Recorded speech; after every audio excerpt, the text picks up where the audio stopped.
Olá, meus irmãos. É com muita alegria que mais uma vez a gente invade virtualmente a casa de vocês para levar a nossa mensagem de esclarecimento, de reflexão. O tema que eu escolhi para hoje foi tirado do livro Ações Corajosas para Viver em Paz. Foi psicografado por Raul Teixeira, pelo espírito Benedita Maria, que é a mãe de Raul Teixeira, um grande divulgador da doutrina espírita. O título da nossa mensagem de hoje é Suicídio. Então vamos ao que interessa. Típico de todo ser animal é o desejo de fugir, sempre que se veja em situações de perigo, de ameaça ou de alguma forma de insolvência. Ignorante quanto aos mananciais de recursos que carrega em si, é comum que as criaturas humanas, por seu turno, anseiem por evadir-se dos cenários desafiadores por meio da autodestruição. Não obstante, o desejo de morrer, de finar-se ou de desaparecer faz algum sentido para indivíduos que admitem que haja uma única vida terrena, ou que a morte corporal estabeleça, em definitivo, o mergulho da criatura na nebulosa do nada. Desde Jesus Cristo, porém, a morte foi desmoralizada de maneira tácita e irrecorrível, pois ele retornou do sepulcro para habitar com os seus companheiros mais próximos.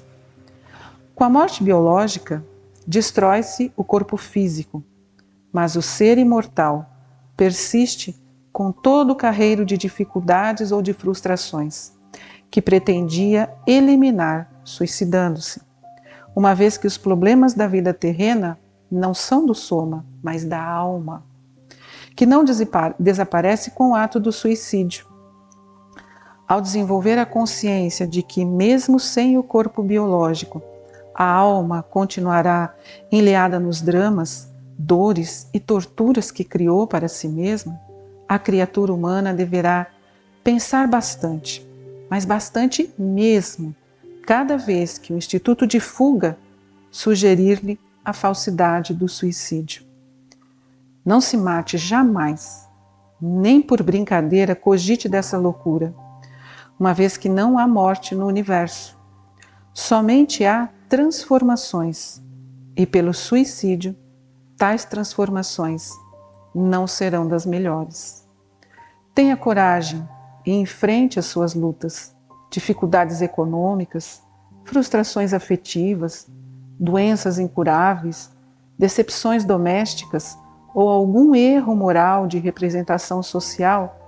Não apele para a autodestruição, que nada resolverá. À frente de qualquer desafio, medite e ore. Suplique a inspiração divina. Peça ajuda a algum amigo e avance, íntegro e consciente, aguardando o desfecho que Deus lhe apresentará no tempo certo. Então, como toda mãe, sabe muito bem aconselhar, a Dona Benedita Maria resolveu trazer essa mensagem para nós do plano espiritual. E o que ela quis dizer com isso? Ela quis simplesmente nos alertar, porque muitas vezes o que acontece? Ignoramos os recursos, ou seja, as potencialidades que nós possuímos, que carregamos dentro de nós. E aí apelamos para a autodestruição, que é o suicídio. Esse desejo de autodestruição só faria sentido para aqueles que admitem uma única existência, uma única vida terrena. Mas já são muitas as comprovações da existência do espírito, através das várias comunicações dos mais variados espíritos que afirmam a pluralidade das existências.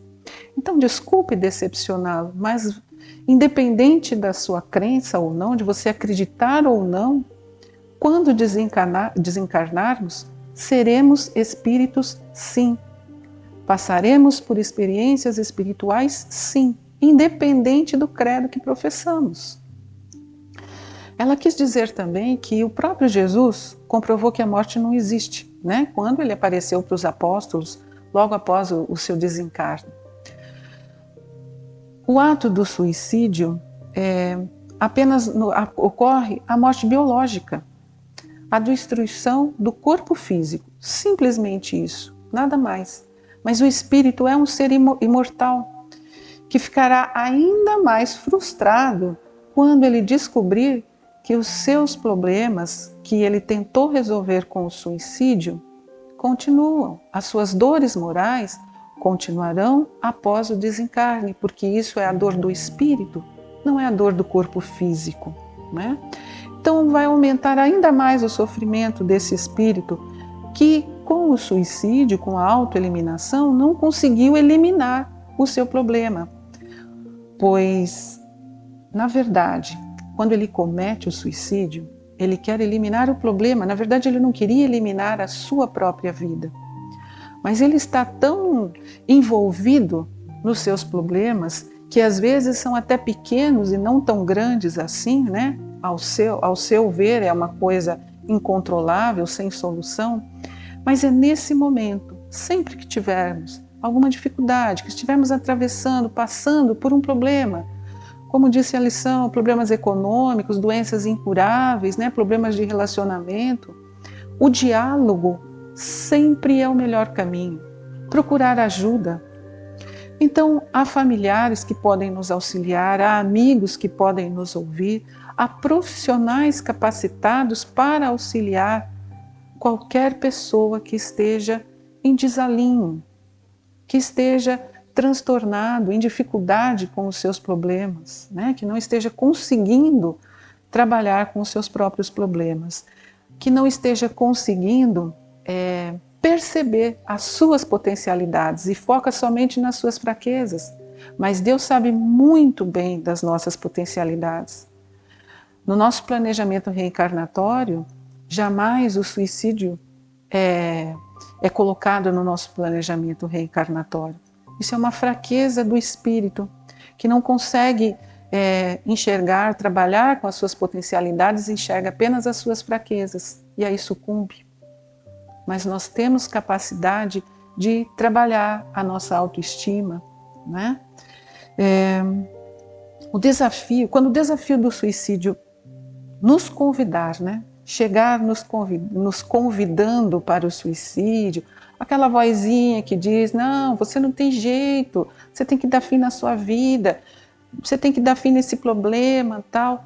É nesse momento que a gente tem que se apegar à meditação, à prece, né? A oração tem um poder imenso. É aí que nós temos que pedir ajuda, sim. A quem? Aos amigos, aos familiares, a Deus, não é? Sempre que necessário, porque Deus, ele tem um desfecho para nós no tempo certo, não é no nosso tempo, é no tempo dele, no tempo de Deus, porque ele sabe, ele confia nas nossas potencialidades, não é? E é nessa hora que a nossa fé é testada. Temos fé ou não? Confiamos ou não?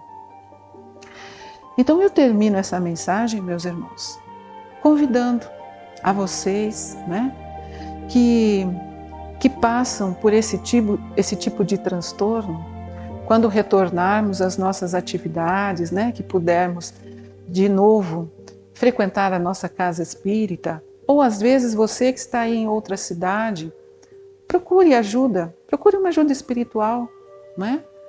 Vá à igreja, à religião que você professa, procure o coordenador, o dirigente dessa casa religiosa, converse com ele. Se você passa por esse tipo de pensamento, procure o centro espírita, que com certeza você vai receber uma ajuda imensa, né? Consegue trabalhar com esses problemas de maneira muito acertada, muito acentuada, porque tem esclarecimentos necessários que precisamos buscar para extirpar esses pensamentos da nossa vida. Então, estamos vivendo um momento de isolamento, de problemas econômicos, de perda de entes queridos, e isso pode nos levar, algumas vezes, a esses pensamentos, a esses transtornos. Não desanime jamais. esteja com Deus. Esteja sempre com Deus no seu coração. E com certeza esses pensamentos te abandonarão. Fiquem em paz, meus irmãos. É isso que desejo a cada um de vocês.